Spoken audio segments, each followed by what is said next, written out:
slides and everything. Okay. Because that's a way better way to do this. There you are. I see you now. Okay. So I'm on this slide deck. Mm-hmm. Okay. And I hear you again on my computer. So I'm shutting you off. You're on okay, we're back on. Okay, so just really quickly, we're gonna hit this hard and fast. Okay, remember, respiratory has nothing to do, it's the lungs that are working, but it has nothing to do with the lungs because it's those arrows when we look at our blood gases. Okay. So here's my whiteboard again. Let me get my whiteboard up so I can show you this. I'm gonna put my whiteboard up. Okay, remember the rules. So we're going to look at three values to figure this out. We're going to look at pH. We're going to look at partial pressure of CO2. And we're going to look at HCO3. Okay, I'm going to put this down for a second, and I'm going to put my whiteboard back up so you can see what I'm talking about.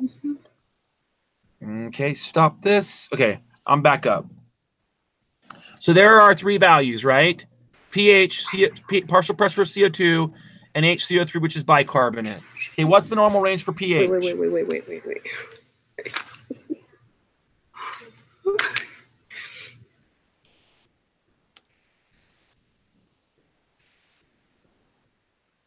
Hey, Chris, would you repeat what you said? Because I was putting my other headphones, like, I cannot hear you. And it's like, I had the wrong headphones.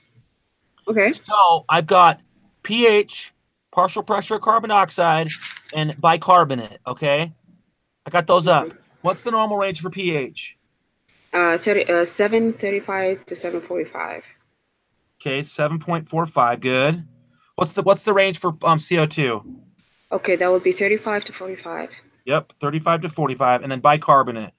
That will be 22 to 26. Okay, that's our normal values that we're looking for, right? Uh-huh. Okay, now there are two processes we have to do. We have to determine metabolic or respiratory and acidosis or alkalosis, okay? That's the first step that we do. And then we have to talk about decompensated, partially compensated, and compensated, and the rules. And that we're going to work through that because that'll make these things really, really clear on your acidosis and, if it's metabolic or whatever, okay? Does that make sense? Yep. Okay. Mm-hmm. If I give you a number of 7.50 under pH, that's the first thing we're going to talk about. Okay. What's going on with that? Is that arrow high or low? Is that too high? This is too high. This is too high. So I make an arrow pointing up, right? And what would that be if it's too high? That will be, we have uncompensated situation. Don't move ahead. Do not move to that yet. Do not move to that. Okay. Okay. All we're establishing now is that basic or is it acidic? Oh, that will be basic. Basic. Perfect. Okay. We're going to get to where you're going, but what I'm saying is if you start jumping around the order that you do it, you can confuse yourself. That's what I do all the time, I think. Yeah, that's why I'm forcing you to not do it that way. I'm like, slow down. And I'm teaching you a system that if you do it this way every time, you can remember the rules every time because you get in the habit of just doing it the same way every single time. And that'll make it easier. Okay. When you're 10 years into your nursing degree and you're working at the hospital for 15 years and then don't do this, like do whatever works for you. But right now as a nursing student, consistency is going to drive us learning it really well. Okay. That number's there. So what if I give you a number of 39 in partial pressure of CO2? That will be normal. That's normal, right? So I put a straight arrow next to that one. I put a straight arrow next to that one, which means it's normal. Nothing's wrong with that one. Okay. Okay. What if I give you a number of 28? 28 in bicarb. That's high. That is definitely a little high. Okay. So now, we established that are we basic or acidic? Okay, so we are basic. We are basic or alkalosis, right? Alkalosis. I write basic because basic's easier to say. Yes. Uh-huh. Okay, so our pH tells us that we're basic, right? Mm-hmm. Everything looks good. Are we respiratory or metabolic? Okay, so 2 arrows going up. Respiratory. That's metabolic. If they're going the same, okay. Look at if you're going the same direction, they're metabolic. Okay. Okay. Same direction as metabolic.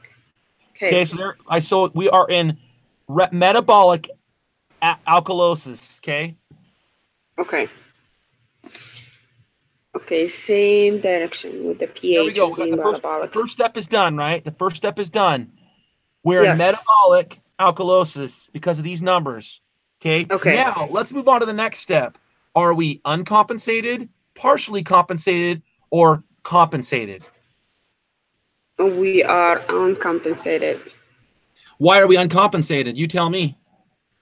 Okay, so because the pH is not in the normal range, and the other partial CO2 and the bicarb trying to compensate that. Perfect. You're right? You're there. I think you're going on the right trail. So the rule is to establish uncompensated, partially compensated, or compensated. The first rule or first step is to do what? What value do we look at first to figure out where we're at? Okay, we need to look at the pH to see pH is where we start, right? So the first rule is pH value. And we've established that the pH is wrong, right? It's blown off. Yes. Okay, pH is blown off. So that's true. So right there, we know we can only be in two states, uncompensated or partially compensated. Because compensated, what does the pH look like in compensated? Normal. It's normal value in pH. Oh, hallelujah. or Allah is great. Allah Akbar, right? Christians say hallelujah. Jewish people say hallelujah. And Islamic people say Allah Akbar, right? God is great. God is great. That's good. Yeah. So we've got it. So that's true. So we know right here, we've discriminated one of the categories gone, right? We know it has to be one of these two. So I've got two choices, uncompensated or partially compensated. See, I've got the two up there that it can be now. Okay, so now we have to discriminate. Is it uncompensated or partially compensated? Okay. And how do you know? I know partially that every three of them that should be abnormal to say like partially. It doesn't matter if the arrows is up or down. It's just need to be all of them not in the normal range. Did you see what I wrote next to partially compensated? All arrows are not normal. Okay, so it doesn't matter if up or down. Though. Up or down, they're all blown out of normal range, right? And for whatever reason, they're all blown out of normal range. But what's going on in uncompensated? What's going on there? Okay, so uncompensated, you're supposed to have one of the ranges not normal. pH is abnormal, and only one other value is abnormal. Yes. Thank you. Oh! So pH is abnormal, and one other value is abnormal with it. Only one. And that's it. Perfect. So now walk me through metabolic alkalosis, and we are in an uncompensated state, and walk me through the steps from start to finish to tell me how you did that. Okay, are you good? And this is for posterity. I'm recording this, so the next time I show this to someone else, I'm going to bring up this clip with you, and you're going to be explaining it to them. Okay, great. Okay, go. So we have the three partial pH, the CO2, and the bicarb. Okay. So to establish if there's it will be basic or alkalosis or acid or acidosis, we need to look in pH. So if the pH is high, that means we are basic, higher than 45. If that will be low, that will be lower than 7.35. Okay. Perfect. So according to this, we have pH of 750. That will be basic or alkalosis. That's the same thing. Perfect. Okay. And then we have the CO2. We have, as an example, is 39. And 39 is in the normal range. The normal range is between 35 to 45. So 39 is normal. We come to the bicarb. Bicarb, the normal range should be 22 to 26. As an example, we have 28. Okay, now for metabolic, we need to check the pH. If the pH is high, we need one of the other arrows need to be in the same direction as the pH. Yep, and that would be what? That will be metabolic. What if the other arrow is pointing the opposite direction? What is it? That would be respiratory. Hallelujah! Awesome. You got it. It doesn't. So it's always, so this is a side note. So it's not like it doesn't matter if you have CO2 is 50 and you have the air. Yep, you got it. Yeah, so if we have, let's see, pH 50, CO2 50, and we have the bicarb, let's see, 18. No. It should be high in the same direction. Let's say it's like 28, like here. And it's like pointing up with the pH, we will have metabolic, whatever that happened there. That will be. If all the arrows are pointing the same direction and they're all abnormal, it'll be metabolic, right? Yes. Okay. No. What if we had the pH high, the partial pressure of carbon dioxide high, and bicarbonate low? What would we have? We will have respiratory. Yeah, because one of the arrows is going opposite of pH. Yes. And that's what drives it to respiratory, because they're not all going the same direction now. Okay. Okay, awesome. Dude, okay, so now explain to me how we get compensated or uncompensated, partially compensated, and compensated. Explain to me how we determine that. Now go through the steps of that. Okay, so with compensated, with partially compensated, the rule is all the errors is not in normal, like it's not in the normal range. Let's start with the very first rule. What value do we determine everything from? The pH, yes. So if in everything that we do with blood gases, we all or electrolytes and stuff, and this blood gas, we always start at pH. Didn't we start with pH up here? Yes. And we start with pH down here, and then we work from pH, and that's an anchor that helps us to keep our mind straight. Okay, keep going. So we start with pH. So if all of them, like, let's see. Okay, so I have a question next to this. Yes. So if we have the pH like low, yep, CO2 low, and bicarbonate is low, so all of them low, this will be partially compensated. That's partially compensated, yes. If they all of them up, is partially compensated. Partially compensated. If all of them is not in the normal range, it doesn't matter like who's up or who's down, will be partially compensated. It's always partially compensated if all of them are outside of normal range. Regardless of the direction they're pointing, that's partially compensated. Okay. Awesome. Now, you totally got it. Okay, keep going. So if, let's see, now pH is like not in the normal range. Like let's take that 751. Yep. And then and we have just one of the other two values need to be not in the normal range to be uncompensated. Yep. That will be uncompensated. That situation. Is absolutely uncompensated. Yes. Yes. Awesome. And then what is compensated then? What's the last one down here? Compensated. What are the rules for compensated? So compensated, that's like, let's see. So there is normal and there is compensated. It's like normal. All the range are in the normal range. Hold on. In compensated, pH is normal, and it's the only one that's normal. pH is compensated, and the other two values are going to be abnormal. So look at my cheat sheet. See my pH arrow? What is my pH arrow? Normal. pH is normal. Then my other two arrows, it doesn't matter which way the arrows are pointing, as long as they're abnormal, that is going to be compensated. Okay. My other arrows can both be pointing up. My other arrows can both be pointing down. My other arrows can both be pointing in two different directions, but that is compensated. pH is normal, and the other two values are working to keep it there. Okay. And that's compensated. Oh. Yeah, I don't think that they will put that for alkalosis or acidosis because it will not work because pH is normal. Yep. So here we go. Okay, you ready? Now that we've worked through that, and I think, man, your understanding of that is so good. It's crazy.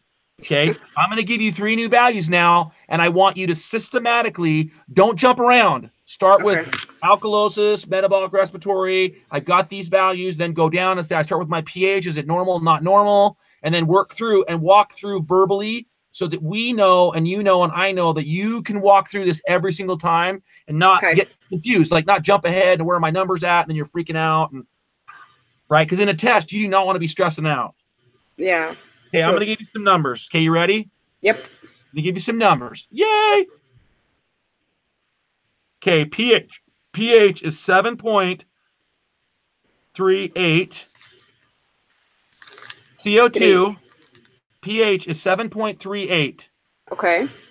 CO2 is 33. Okay. And bicarb is, let's say, 28 again. 28. So pH is 7.38, carbon dioxide's 33, and bicarb is 28. And now you walk me through what you got going on here. Okay, so we have pH in the normal range. pH is in the normal range. Yep. Okay. The other two, whatever that is, like it's high or low, doesn't matter. It's uncompensated. No, it's compensated situation. Hold on, you're jumping up ahead of me. We haven't established metabolic or respiratory. We haven't established it yet. So CO2 is CO2 high or low? That's low. Okay, arrow down. See? Yeah. What about bicarb? Is it high or low? It's high. Okay, so starting at pH, are we alkalosis or basic? Are we alkalosis or acidic? We're not alkalosis nor acidic. They're neither, right? It's neither, right? It's neither. So just put N, neither. We're not alkalosis or basic. We're normal range. But look at these other two numbers. What's going on with these? So we have like kind of slightly acidosis in don't think that way. We are not alkalosis or basic at all. We're not. Oh, okay. But we do have something going on here. Do we have arrows going in the same direction or opposite directions? Opposite directions. So what is it? What's working to keep us in normal range? I think it's a respiratory thing. It's respiratory. The rule still stands. So it's respiratory. So we are neither basic nor alkalosis, and we're using respiratory function to do that. Okay. Okay, so that's it. So now we've established that. Now what do we have to do next? We have to establish uncompensated, partially uncompensated, or compensated. It's compensated. Why? Because the pH is in the normal range. Yep. Yeah. So actually, the other two values try to work out to bring that pH in the normal range. So that's why it's compensated. There you go. So we are in neither alkalosis or acidosis. We're using respiratory function to do it. And we are in compensated because pH is normal and the other two values are abnormal, working to keep this pH normal. Okay. Hallelujah. There you go. So again, you try to do it again. You try to jump right to the end and say, oh, we're in uncompensated, whatever. Don't do that. Literally identify all above it and force yourself to do that, because if you do that, it will save you mental energy down below, because you know you've clearly established above what's going on. Okay. Like little baby steps to the big, huge, I've got a teenager now and I'm trying to tell him how to date. Okay. We good? Okay. Let's move on. That's all acid base does for us. Now, looking back at the slide deck, now that we've established that piece of this, looking back at our slide deck, let's now go back. Crapola. Let's now go back and look at this now. Okay, here we are. So now we've established how we get, so how do we get respiratory alkalosis? What are some things that are going to drive us into an alkalosis condition? Okay, one more time. So what diseases or injuries can we get that will drive us to respiratory alkalosis? So alkalosis means that we lost all our acids, right? Yep. So vomiting will have that.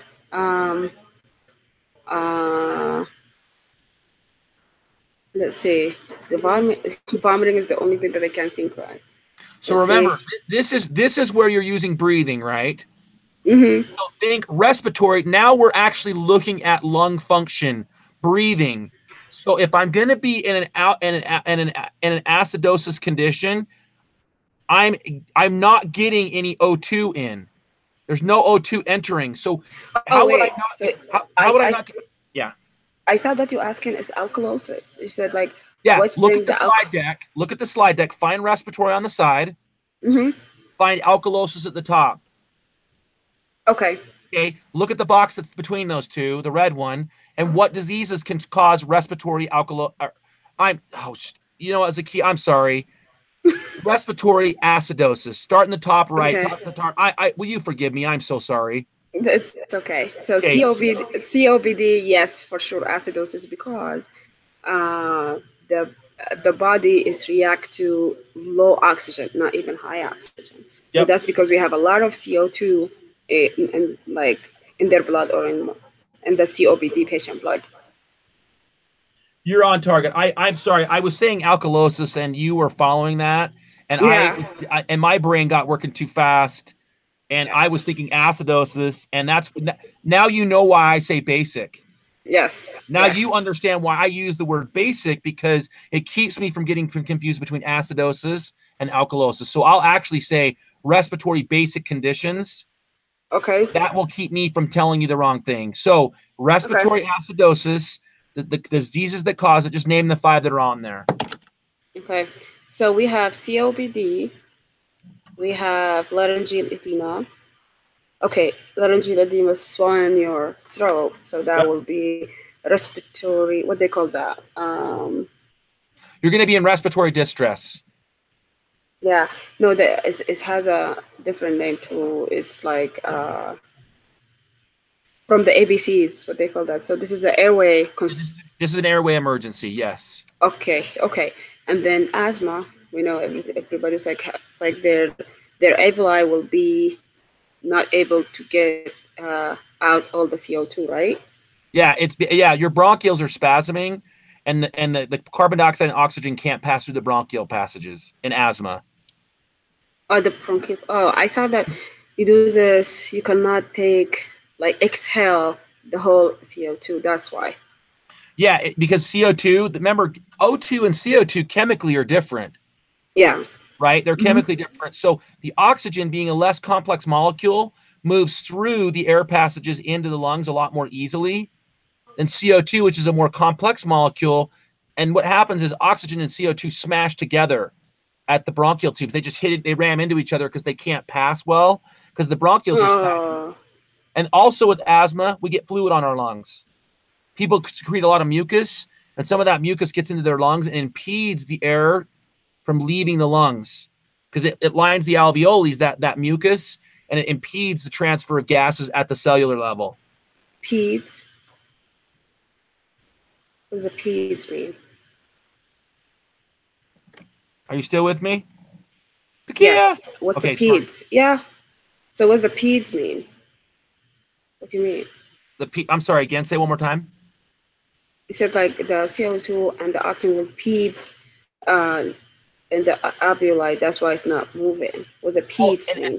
And asthma, people secrete mucus in asthma. Yes, because in inflammation situation. Yeah, the mucus can travel into the lungs, and it can get into the alveoli, and it can impede or not allow carbon dioxide and oxygen to pass over the alveoli to the blood system, and vice versa. And that also slows down capillary gas refill.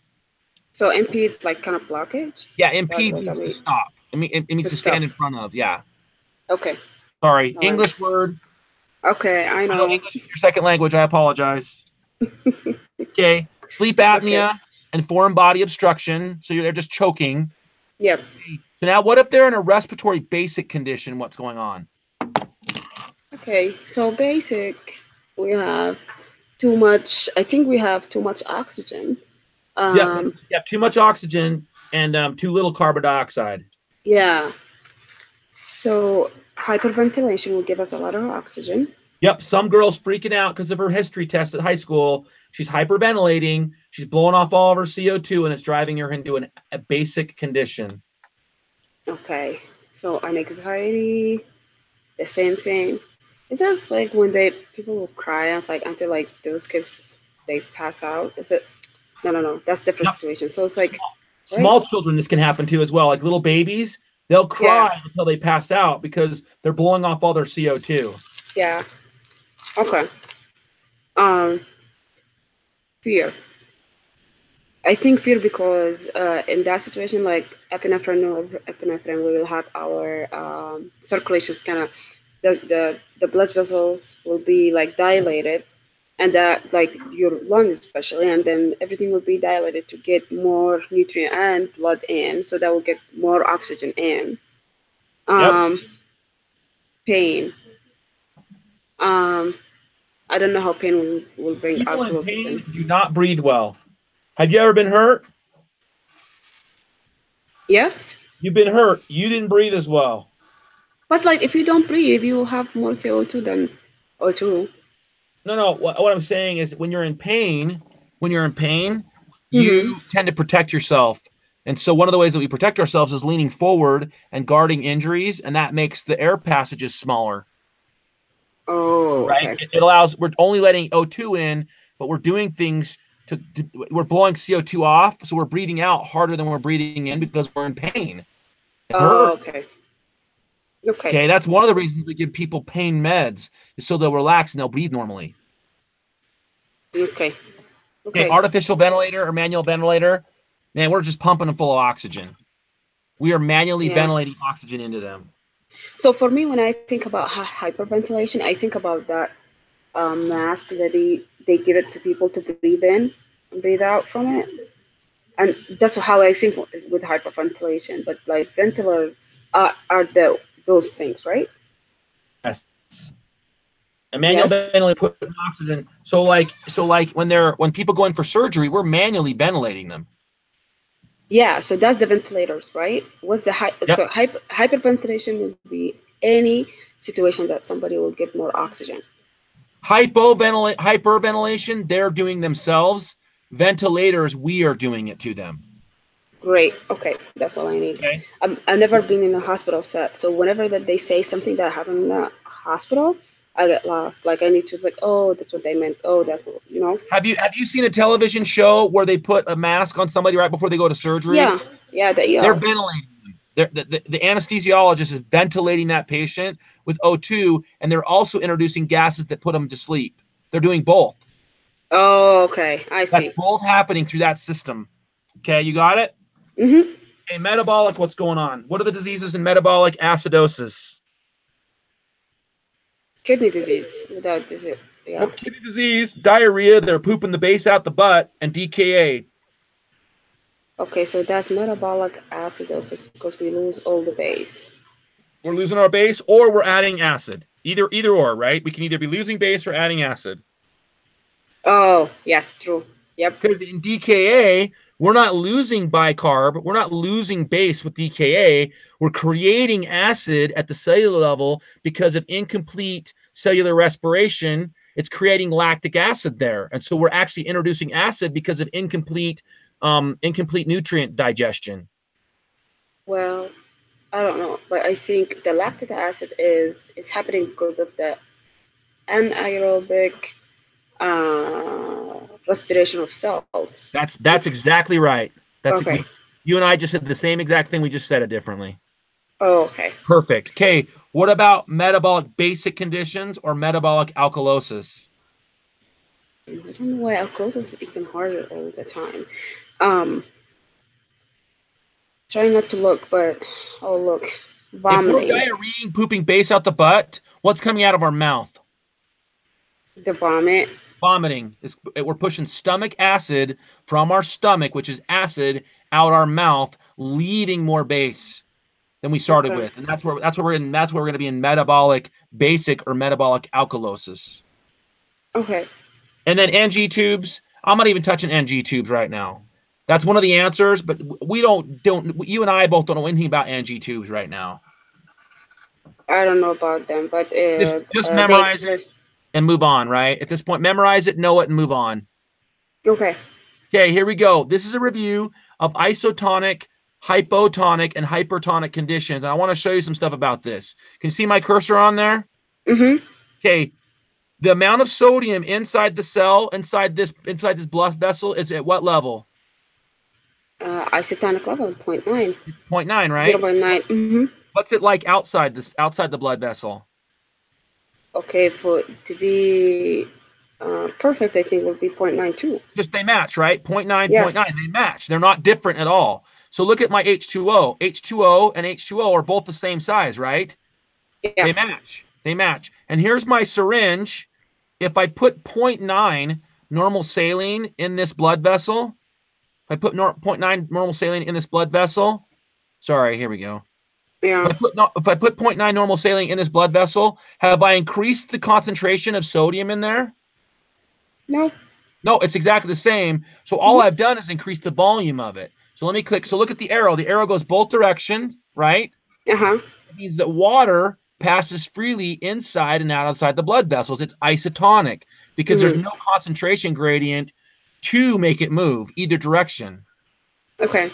That's isotonic conditions. So when we add isotonic fluid, so when we add 0.9 normal saline, Do we increase blood pressure, or do we make it lower, or does it stay the same?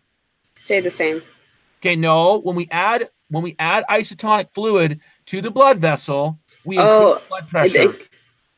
Increase blood pressure? You Yes. mean like increase the volume? Because we increase the volume in the blood vessel, and that volume increases stroke volume, which drives blood pressure up. Even though we put like, is isotonic normal? Even though it's isotonic fluid, we've increased the amount of fluid in the container. That increases pressure as well as chemical means. Okay. Okay, because in this 0.9 normal saline, in this 0.9 saline, there's also water in there. We've suspended the salt in the water. And so in addition to pumping salt in, we're also pumping in water. And the water from the syringe is driving up the blood pressure. I'd always think that the isotonic make no change. It's just the volume. Oh, no, yeah. If somebody has a low blood pressure and we want to increase the blood pressure, we'll give them isotonic. Yep, there are two ways we can increase blood pressure, isotonically and hypertonically. Okay, got it. Okay, look at the fluids that we add. The fluids that we add as isotonic are 0.9 normal saline and lactated ringers. Okay, how many times have you heard the term lactated ringers and not know what the hell anybody's talking about? Until now, I don't get it. Okay, lactated ringers is right here. There's the definition. Read it out loud. Okay, so ringer solution typically contains sodium chloride, potassium chloride, calcium chloride, and sodium bicarbonate, with the last used to balance the pH. Okay, so lactated ringers is just a combination of a lot of the electrolytes. So is it a hypertonic solution? No, it's isotonic because it uses all the electrolytes and it adds bicarbonate, so they counteract each other and keep it isotonic. Huh. That's it. And there's a reason for that, because sometimes we don't want to add just straight salt to somebody, do we? We don't want to add salt to people sometimes, right? We don't want to do that. So we use lactated ringers because there is a little bit of salt in there, but it's also mixed in potassium, it's mixed in some calcium chloride, and it's also mixed in some bicarbonate, which balances out the sodium. Okay, next example. Tell me what's going on here now. Go back. Yes. Okay. Okay, great. Okay, moving forward. Here we go. Look at the syringe now. What's the syringe say on it? Sodium, but 3%. So if I'm pushing 3% sodium into the blood vessel, what's going to happen? This is a hypertonic. You will get the fluid in. The water will get inside the blood vessels. Okay, so let me ask you a question. When you add 3 to 0.9, what number do you get? 3.9. You get 3.9. Is that higher than 0.9? Yes. So I got 0.9 outside the vessel now. What am I going to have inside the vessel? We will have 3.9. Well, yeah, I just said 3% on the notes, right? So now we have more sodium inside the vessel. So which direction is water going to want to flow? In the circulation, or in the blood vessel. It's going to push into circulation. So now H2O is going to flow. H2O is going to flow to the vessel. That's hypertonic, and that's going to do what? Why are we doing that? Okay, so that means that we have dehydration status. Hold on, let's not go there yet. Okay. Where is concentration being added? Why the concentration being added? Where did we add concentration? Where did we elevate the concentration of sodium? Inside the blood vessels. Inside the blood vessel. Does this circulation? Yeah. Does this increase or decrease the blood pressure? This will increase the blood pressure. Why does it increase the volume? Yep. Why does it increase the blood pressure? Because the water is coming in. Why? Because the blood is higher concentrated than intracellular is high concentrated than the extracellular. Yeah, so the vasculature is higher concentration than outside the vessel, and where the higher concentration of sodium is, water goes to meet it. Yes. Perfect. Okay. Okay. What kind of solutions do we use to get hypertonic conditions? Okay, albumin that I know about, but like this D50 thing. So do we have DW50 and D50? Because I know no, that's DW5, and that's isotonic solution, right? Okay. It's, So it's, it's when you see D, yeah, D means dextrose or sugar. yeah. So the number is D50. It says dextrose is 50% with water. Oh, So D50 is 50% sugar, 50% water. Okay. What if I say D5W? If the number is the percentage of glucose to water, what would D5W mean? How much percentage of sugar do I have with water if it's 5? that's what we. That would be 5% will be glucose. 5% is going to be glucose and 95% is going to be water. What if I Yes, had D10W? that will be 10% out of 100%. If Okay. D10 is what? Is 10% will be glucose and 90% will be water. Okay, so remember this.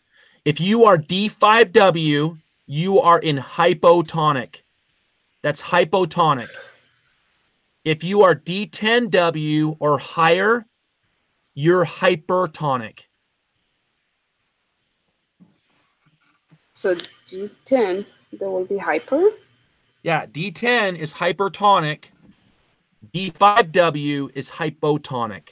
I thought that D5W will be hypotonic, but will act like an isotonic as soon as that you put it in the blood vessel. Yes, Is it that does. true? For a short amount of time, it acts isotonically, and then as it starts to distribute into the bloodstream, it will start to act hypotonic. Okay, no, will start to act isotonic. You mean because it's hypotonic, and when you put it in a blood vessel, it will act like it's isotonic solution, right? Here, let's take a step back. Let's take a step back. We are thinking way too high on this. D5W is going to do what? Is it going to pull fluid into the vessel or push fluid out of the vessel? I think it doesn't. It's not either, because that's the thing that I think. D5W, when you put it into the blood vessel, is hypotonic.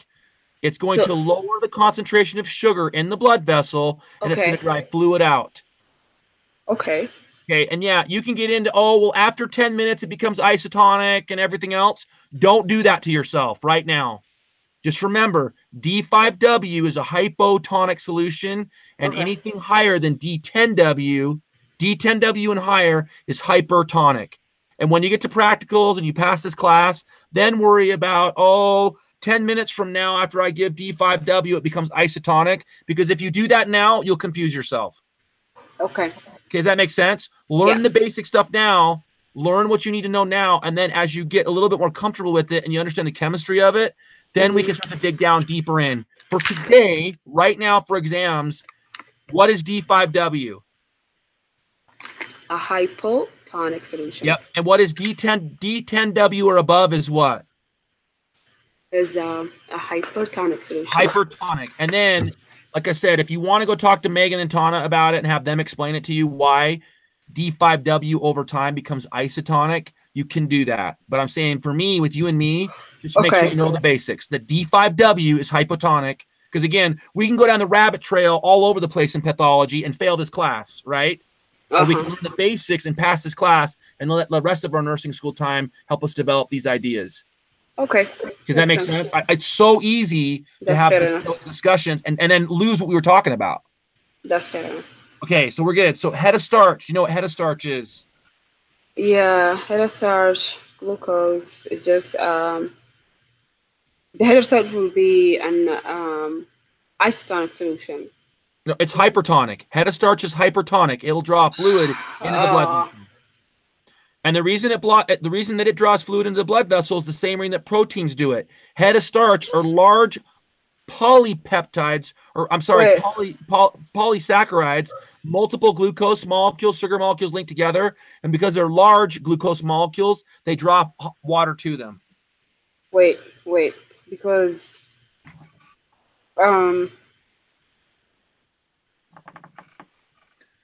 Where's my whiteboard? Where's my whiteboard? There it is. Okay, whiteboard time. Okay, here we go. Whiteboard time. Okay. Okay.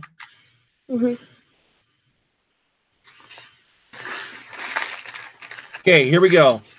So on the slideshow, Yeah. you can see some stuff in the blood vessel right now. Okay. Stop. Okay. On the slideshow, you see three things right there: white blood cell, platelet, and red blood cell. And they're quite large, right? They're pretty large. Yeah. Okay. So then we got some proteins are little squares, right? They're smaller than the other stuff, but they're little squares. They're quite large. We can see them. Glucose molecules. Put protein next to them, so a head of starch is going to look like that. It's multiple small little glucose molecules put together. Okay. So, and here's water.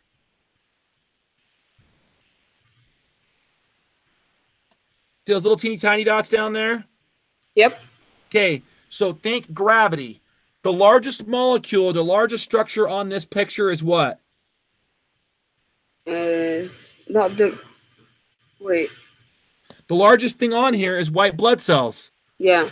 So by size, white blood cell is going to do what? It's going to draw everything smaller than it to it. Red blood cells, platelets, proteins, and like everything. Glucose, sugar, like here's sodium.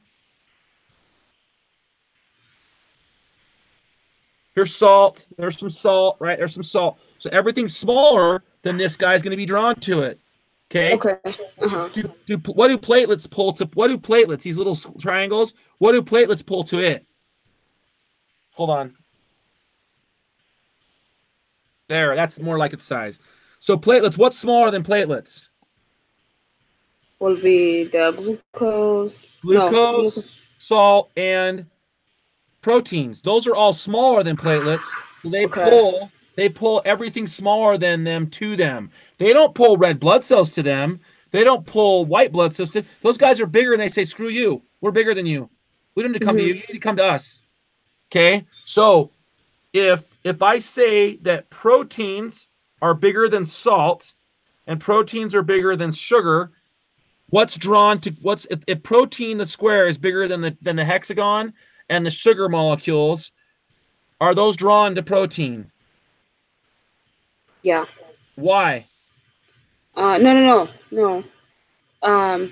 Okay, so first, the three molecules that pull in fluid from out of the cell to inside the cell will be plasma protein, glucose, or sodium, right? Yes. So those three. Why is it doing it? Because it's high concentrated than water. Okay, watch. There are two kinds of concentration. Okay, look right here. Okay. Those dots right there are exactly the same size. These 3 and those 10 are exactly the same size. Who's going to draw who to who? They will go to the party. So the smaller ones want to go to this bigger one because there's more of them, right? Uh-huh. What if I have this going on? I have one single cell that's the same size as this concentration of little ones, but it's still larger than those. What's going to be drawn to this big, massive one? Okay, so I'm lost. Wait. There are two things that draw concentration. Oh, wait. Don't say. Go. You got it. We have hydrostatic pressure and osmotic pressure. So the hydrostatic pressure will be in the arterial side. The osmotic pressure will be in the venous side, right? Yes. Yes. So the osmotic pressure is like what leads the blood to get, or the fluid to get in the blood vessel, correct? Yeah. Okay. The hydrostatic is what pushing the fluid out, right? Yes. Okay. So in terms of like, if this what leads this in the blood vessel, that will be the hydrostatic pressure, correct? Okay. Okay, then now I don't know what you want. I know. No, I'm just listening. You have to understand this. I'm just saying there are two reasons that something flows to something else. There Okay, are so more of the there's more of the same size of an object. It wants to flow to the smaller number wants to get to the bigger number. They don't want to be alone. If so you that's have what I thought. if you have a larger object, it will pull smaller object to it, like gravity. Okay. Like gravity. In our solar system, the sun is the largest thing in our solar system.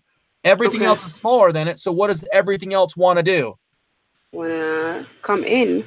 They're being pulled by the sun because the sun is larger. Okay. Okay. Now Okay. let's move out. So Jupiter is the next largest thing in the galaxy in our solar system. So does Jupiter pull the sun towards it? Mm-mm. No, but does Jupiter pull Saturn towards it? I think so. Yes, because Jupiter is larger than Saturn. The same is true in our blood system. Okay. If we have multiple items of the same size or same thing, it will want to draw its smaller number of neighbors that are the same thing to it. If you are a larger size, you will still want to draw things to you because you're bigger, like gravity. Okay. So in this case, I've got large protein and large sugar molecules in the blood vessel, right? In the case of proteins, they're like plasma proteins. They're present in the blood vessel. When there's a high concentration of them, they want to draw fluid or water in to basically meet them and dilute them down.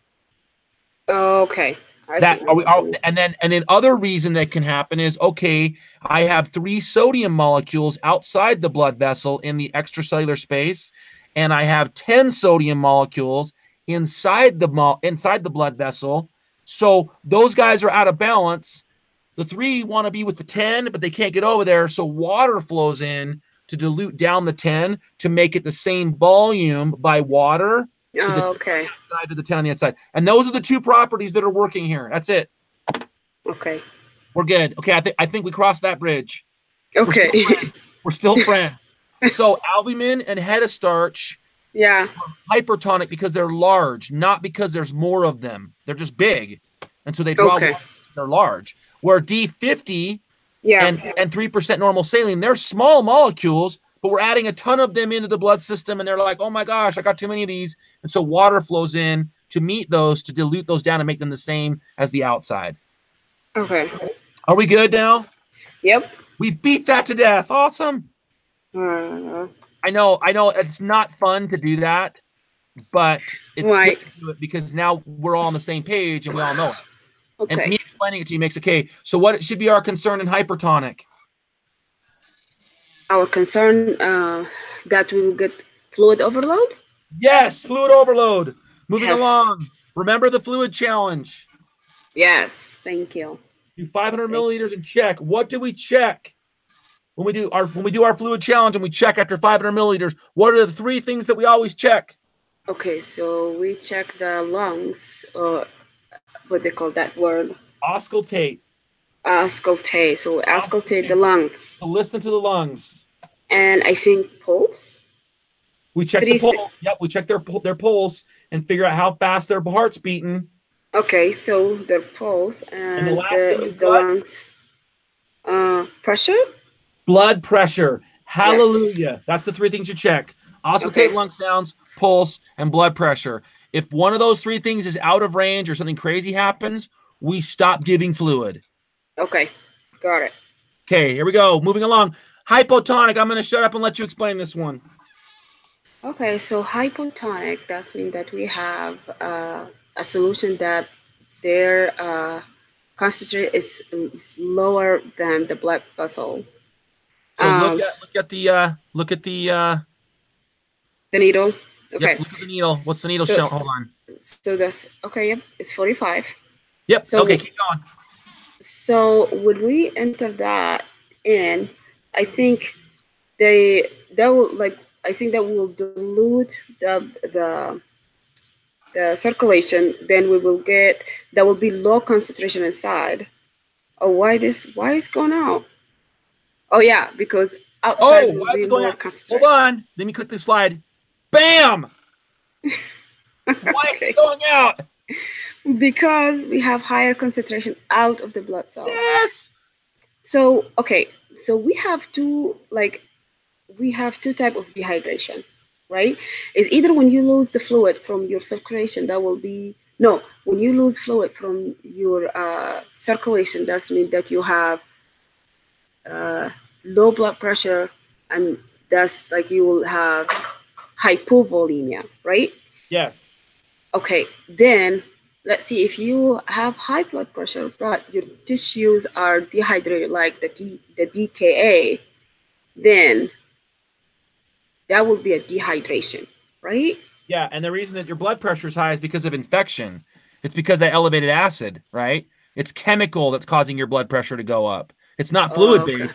It's something else, right? Okay, I see. But man, the crap that you know scares me sometimes. Like, you remember, it freaks me out because stuff that you remember, I don't even remember them talking about in class. I do remember them, but when I get to this context, like I just mixed everything up. Like in our test, when they talking about diabetes insipidus, the first one was what was cause previous urine, right? In my brain, diabetes. The word diabetes itself means yeah, lots of urine. I know, but previous urine for me, when I read in the note, like how I remember it, oh, it should decrease or like increase profuse urine. It's like, why is that just causes profuse urine? And then I forgot what profuse mean. I don't know what's that. English is a second language for you, and that's going to be a challenge that again, that I don't have, right? My challenge is to slow down and read the damn questions completely. Like, that's my challenge. I get angry. Like it's just like a very stupid thing to like, but anyway. It's okay. Again, that's why I'm slowing you down and making you work through these systematically, so that the language issue that you're having is less of an impact on how you can answer the questions, because your understanding of the fundamentals will be so strong. You don't have to worry about the language component as much. Okay. Okay, is that cool? Yep. Okay, so yep. What should be our concern with this? So let's see, if we diluting the blood, so all the ingredients will go down. No, the water will be out. So, okay, so when we have fluid overload, that will be in your circulation, right? Yeah, I'll make this easy for you. If you know that hypertonic is fluid overload, what does hypotonic have to be? Like hypovolemia. No. If fluid overload is a hypertonic condition, then dehydration has to be hypotonic. Okay. You see what I'm saying? If you know one, you don't have to worry about knowing the other one, because you know it's the opposite thing. Okay. Now, I think I got this. So a hypertonic will be fluid overload. That's what we like worried about. Yep. Hypotonic, dehydration. Yes, it's dehydration because it's pulling fluid from the blood vessels to the tissue. Okay. But like, okay, this is the thing. So in hypertonic, we get the fluid in, and then we will have the hypovolemia. In hypotonic, we get the fluid out, and we will have the dehydration. But are we will be in the same? So hypotonic will cause fluid overload too, or not? No, hypotonic is going to be dehydrated because fluid overload is in the blood vessel. Okay. Fluid overload is fluid in the blood vessel, not outside the blood vessel. And dehydration is too little fluid in the blood vessel, not in the interstitial fluid, not in interstitial space. Okay, so we had fluid in the vessel. Okay, so we had this conversation, me and Cassandra. It's like if you in edema, you have fluid outside. You have fluid, right? You have too much fluid outside, right? You have all kinds of stuff going on. But that never called fluid overload. They never call that fluid overload because the fluid, where should that fluid really be? In edema, where should that fluid actually be? It's supposed to be in your circulation or get out. Circulation. So in your circulation, you're dehydrated, right? Okay. Yep. You're dehydrated. That's what's going on, right? And the two conditions that we talk about here on these slides is diabetes and burns. Those two conditions are really, really bad hypotonic conditions, because diabetes and burns in diabetes, we're peeing all of our fluids out, right? We're getting dehydrated because we're peeing them all out. And in burns, we're losing it because the burns, your skin has been burned off and it's just, you're leaking it out to the environment. You're losing it at the burn site. Okay. You're dehydrated because those blood vessels are damaged. You got all kinds of histamine and inflammation going on. You are pulling massive amounts of fluid out of the blood vessels to the burn site. And where is all that fluid going? It's evaporating off into the environment. It's evaporating into the room that you're in, or out on the side of the hill or your house where you got burned. It's evaporating into the environment, and it's totally uncontrolled. Okay. And that's why it's dehydration is so scary. So when we do hypotonic, do we increase blood pressure or do we decrease blood pressure? And if we like hypotonic? If hypotonic, are we increasing or decreasing blood pressure when we do this? No, we're decreasing blood pressure. Yep, perfect. And what kind of fluids do we add for hypertonic conditions? Okay. What solution that we add? Is the hypotonic. Yeah, 0.45 normal saline is one of them. And look what else is there. D5W, which is your glucose component. And look what the last note says. There are no proteins that you can add that are hypotonic proteins. Oh, okay. So you just give like an example of hypotonic solutions. And he said that, so that will be, so fluid added as isotonic. Okay. Normal saline. So fluid added, they're going to throw the isotonic conditions off and give you hypotonic conditions are 0.5 normal saline and D5W. And what did D5W stand for? D5W, that's we have concentrated sugar of 5%. Yep, 5%, and the W stands for water. So dextrose, 5% to water. 5% to water. That's where the D5W comes from. So when we have to give a hypotonic solution, so not isotonic, hypotonic solution. I don't know why fluid added as isotonic. That's mean that you're talking about isotonic solution. I'll fix the slide. I'm sorry if that's confusing. Ignore that. No, it's like if you have low blood pressure, then you need like to increase the volume. Yep. Right. So you will give hypertonic solution to this person. You give hypertonic or isotonic. That's going to drive blood pressure up. When is the time that you'd want to decrease blood pressure? When you have high blood pressure. Yeah, if someone's having a heart attack, you're gonna add hypotonic solution to them because their heart hurts. You want to decrease blood pressure to make their heart not work so hard. Decrease. Okay. That would be a time that you'd want to do this. Okay, moving right along. Okay, we're getting back into our neuro section. Okay, here we go. Okay. Definitions: Glasgow-Coma scale, cerebral edema, intracranial pressure, head injuries, Alzheimer's, cerebral vascular injury, spinal cord injury, and meningitis are the major sections in this chapter. Okay. I'm going to skip the definitions right now. I'm going to skip Glasgow-Coma. I think we beat the crap out of that yesterday. Yeah. Let's move on to blood-brain barrier. What is the blood-brain barrier? It's just a barrier. Okay. So look at my notes below. So explain the blood-brain barrier. It's a system of protective cells that keep toxic substances from getting into the neural tissue of the brain. Yep. The name of the cells that make the blood-brain barrier are called astrocytes. Astrocytes. Okay. That's a review from anatomy. We talked about the different cell types.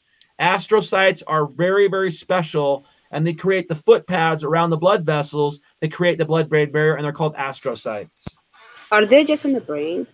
They are only in the brain. Mm-hmm. That's the only place we're going to see astrocytes.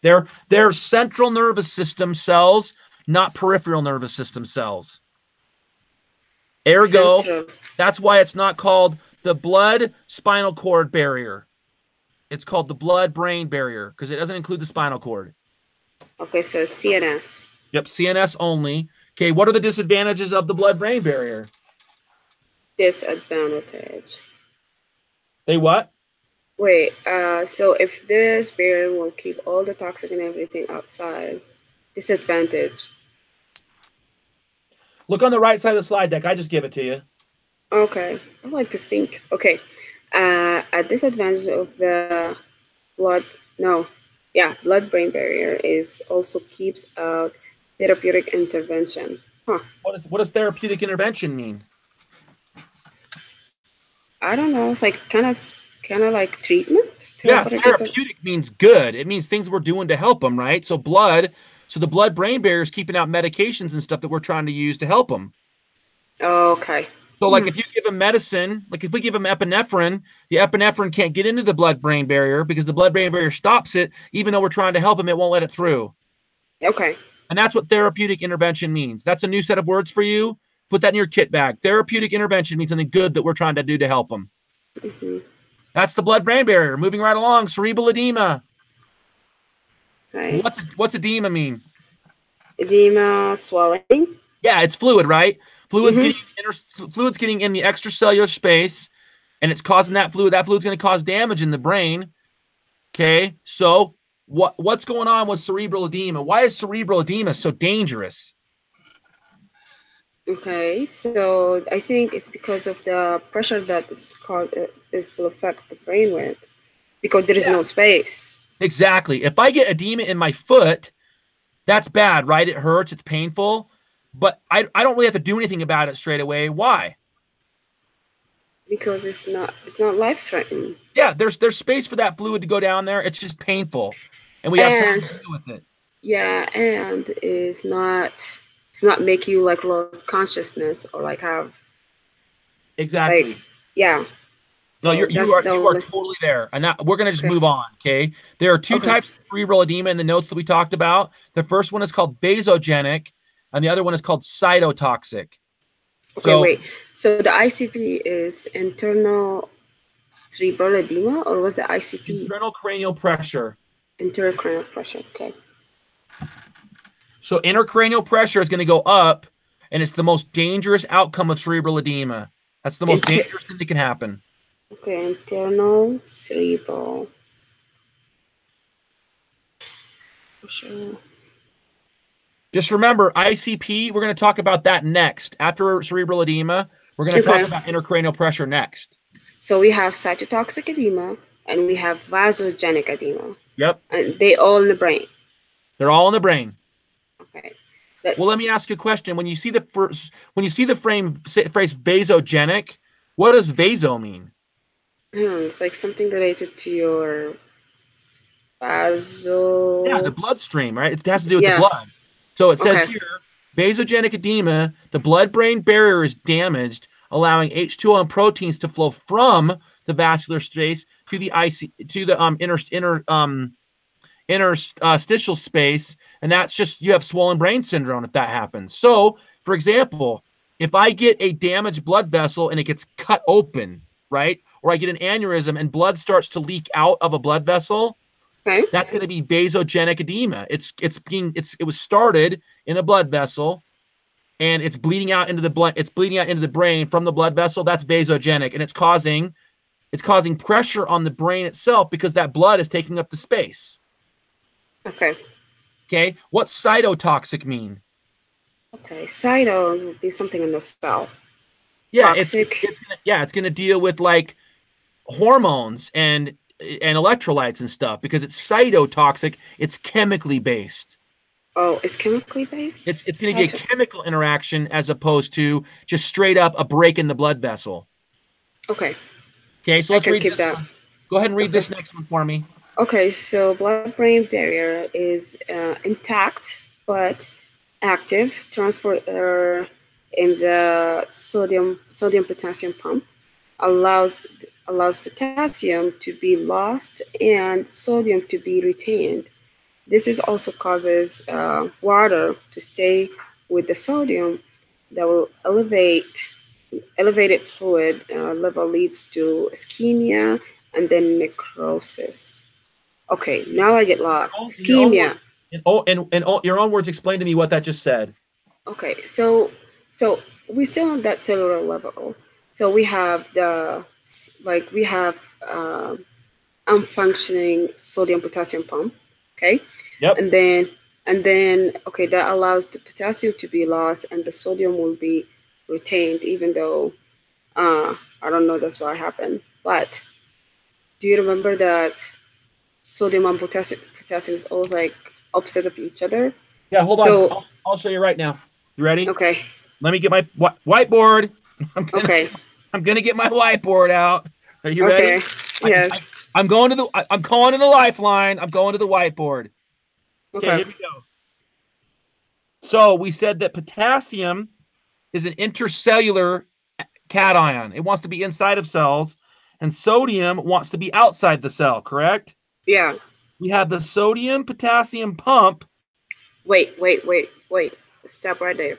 Yep. So, yeah, that's what we've been saying from the beginning of this class, that whatever is like when we have build up potassium in the cell, that's like this very acidic situation, and that will lead to cell necrosis, right? Yep. That's the reason? Yep. Elevated fluid levels. Hey, leads to ischemia again? Okay. That's perfect. That's perfect. Okay. Cell wall, sodium, potassium pump in the middle. I got sodium outside. I got potassium inside. The sodium doesn't normally want to go in there, and the potassium doesn't normally want to leave. But to create a gradient, electrical chemical gradient on that cell wall like we need to, the sodium potassium pumps using ATP force sodium in and force potassium out. When this gets damaged in cytotoxic edema, this gets damaged and it goes, oh crap, it holds the sodium in. Damn it, my handwriting's going crap now. It holds all the sodium inside the cell. It starts holding sodium in here, and it starts letting all this potassium leak out. Okay, that's the opposite of what I said. Okay, well, no, what you said was correct. That's why I wanted you to see it. You're still on the right track. So as all this sodium collects inside this cell, what does it start doing to the cell? But I thought that this high concentrated potassium would do that. Yeah, well, both. What happens when all the potassium's out here? Is that where the potassium normally wants to be? Oh, yeah. Oh, no. Both conditions cause this cell membrane to break down and die, and that is necrosis. So where does the ischemia come from? Ischemia is so what? So tissue death. Ischemia means what? It means a blockage in a blood vessel where it's occluded, whether it's compressed or it's occluded with like a blood clot. Everything past that occluded, squeezed off part can't get blood. So watch. So sodium potassium breakdown starts happening.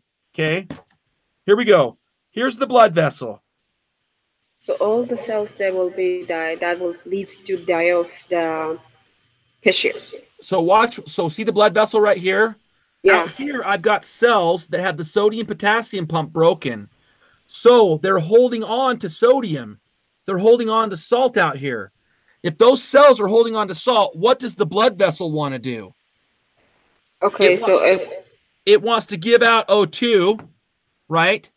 It wants to give out water. Water's being secreted out here. As the water starts to build up out here, it starts to put pressure on the blood vessel.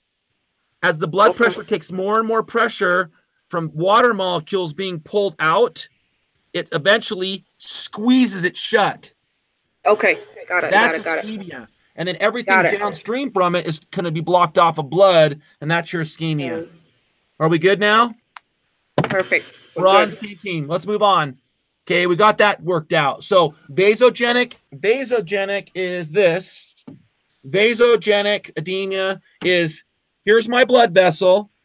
I cut it, and when I start bleeding. I start bleeding out of there, right? So if I'm bleeding, I'm getting fluid out here. I'm getting all my blood out here. That's vasogenic edema. If I have cytotoxic edema, it's chemical, and it's drawing the water out of the vessel, and it's closing off that blood vessel because of pressure. It's cytotoxic. Cell and the blood vessel. Vasogenic will be like blood all over the place. We have. It's just blood. It's just blood leaving the blood vessel, and it's causing swelling outside the blood vessel because there's blood there now that wasn't there before. Swelling outside the. You know what? I would chill out because you know this pretty well. Okay. Yeah. You have a pretty good grasp on this, and I would not be beating yourself up because as we talk through this, you get it.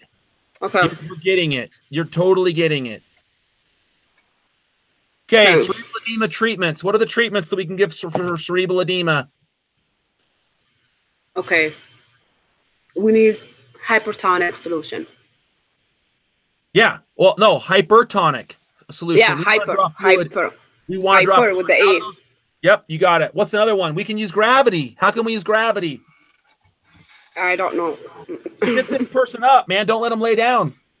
Oh, okay. Sit them or stand them up. Get them up. It says head above 30 degrees and stand them up. Get them head up. Gravity is on our side. Use gravity. So positioning, hypertonic solutions. So 3% normal saline, or they have a thing called mannitol, which is a sugar acid mix in a syringe, and we can give them that mannitol, and that will also act as a hypertonic.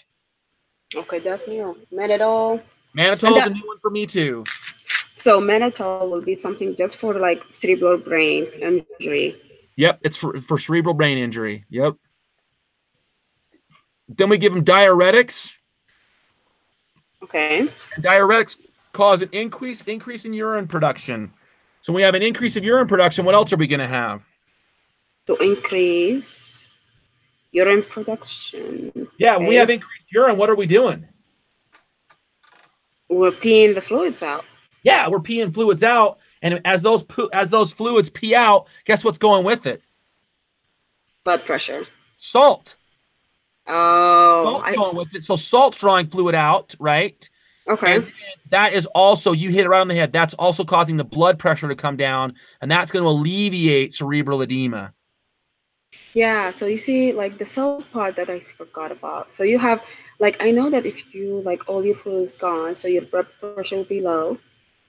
Okay, yeah. So hold on. So when you're talking about salt, okay, go back to our renal system. Okay, remember renal? Yes. Remember ADH, anti-diuretic hormone? Yes. Anti-diuretic hormone told the body, the kidneys, to hold on to sodium.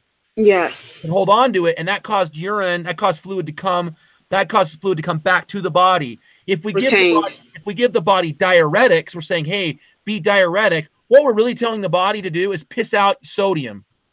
And as we pee out the sodium, it's taking water with it, because we're not saying, hey, water, go out. We're saying, hey, salt, be peed out, and salt is drawing the water with it. Okay, makes sense. Okay, we good? Okay, corticosteroids. Pressure. Okay, what's that? Corticosteroids. What do corticosteroids do? Okay, suppress in the inflammation and swelling. Yeah. Okay. Wait. It's the same. Corticosteroid is cortisol. Yeah, cortisol. Okay. So we're suppressing cortisol. We're saying, hey, body, don't produce cortisol.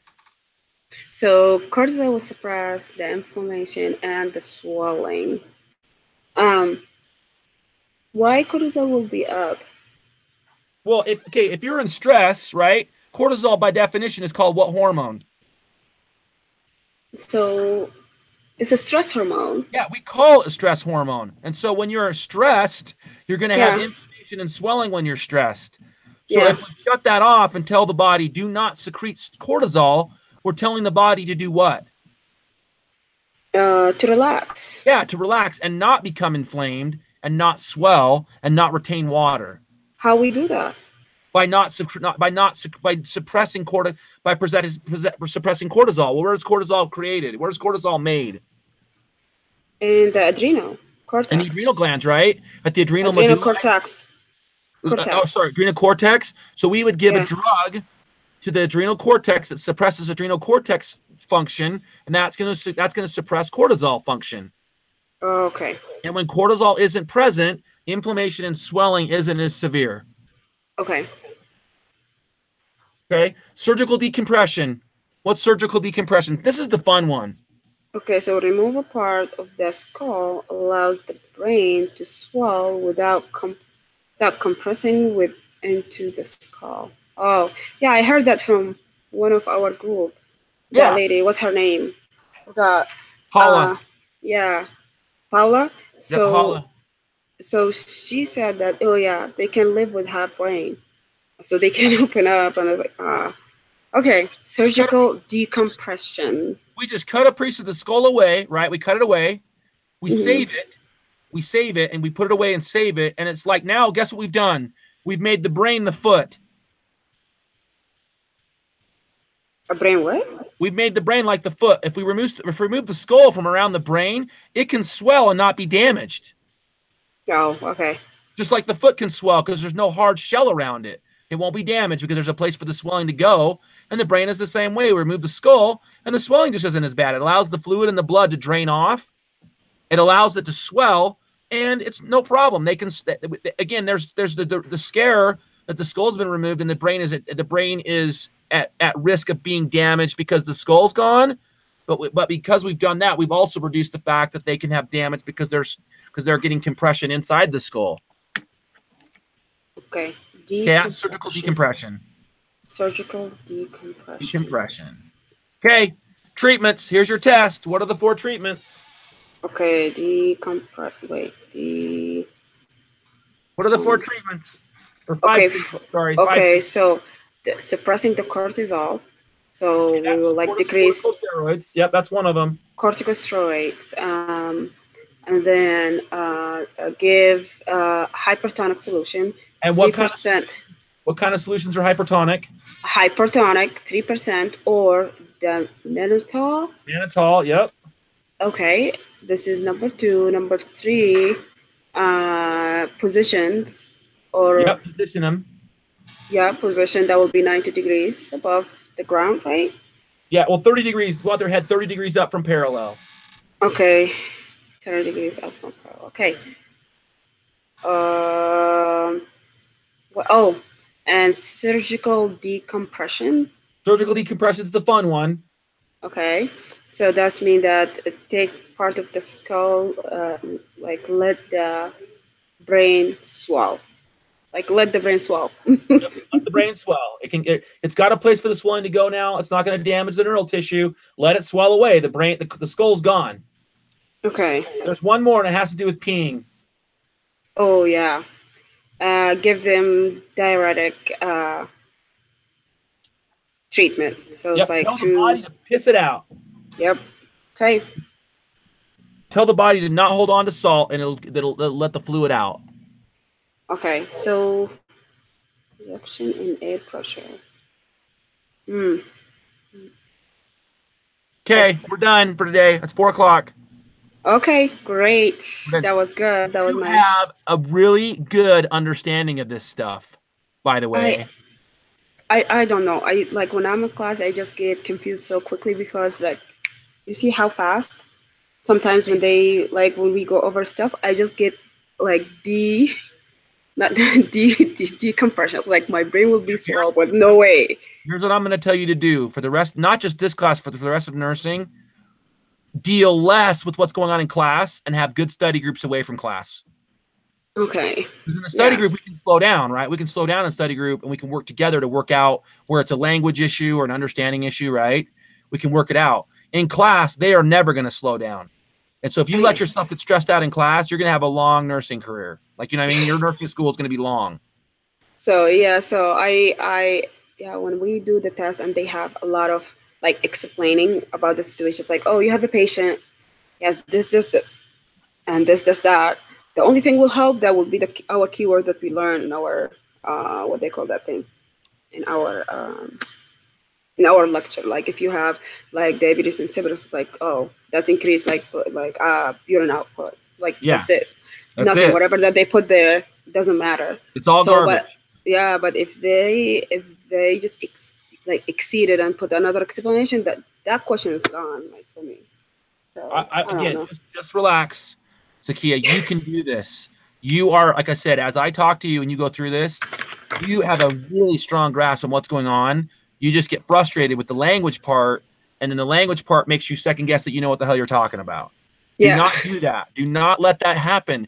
You know what you know, right? And you're okay. So again, and there's only a couple of times where I pushed you to think a certain way, not because I'm trying to make you think my way. It's because I know that those having those systematic steps every time will keep language from getting in trouble, right? It'll keep you from getting in trouble with your language. Yeah. Thank you for saying that. I think I will need that. But it's like it's automatic. Like I cannot control it sometimes. It's just Okay, and only again, to the other side. at the end of the day, you're going to be okay. Again, and I will tell you something. I'm a first speaker language of English too myself, right? And even I get thinking too fast. I have to slow down and go, wait a minute. Let me take a deep breath. Okay, I know what I'm doing. This is fine. Okay, I can't answer this question right now. Let me move to the next one, answer some other questions, and let me save this one for the end. And then only focus on it. You know what I'm saying? That makes me slow down and answer it right. Okay. Get in the habit of just taking a deep breath. You know this stuff. Don't let 3 stupid words you don't know hurt your confidence. You know what I mean? Like, don't let that happen. You're fine. Okay, great. Thank you very much. Yep. Cool. You're doing good. I'm glad we got a chance to work one-on-one. Yep. Okay. So do you have 9:30 again today or tomorrow? It's like, what's your situation? I only do one on Saturday and Sunday. Okay, good. So we just did a 2-hour today, you and I. And then tomorrow we meet up at the University of Utah library up at the U. Oh, yeah. So Because the other library is not open. Yeah, so I have chapter. So tomorrow you will go over this one, or like what you planning to do tomorrow? We're gonna be doing chapter 10 again, unit 10. Okay. So if you want to do it, you will do it 101.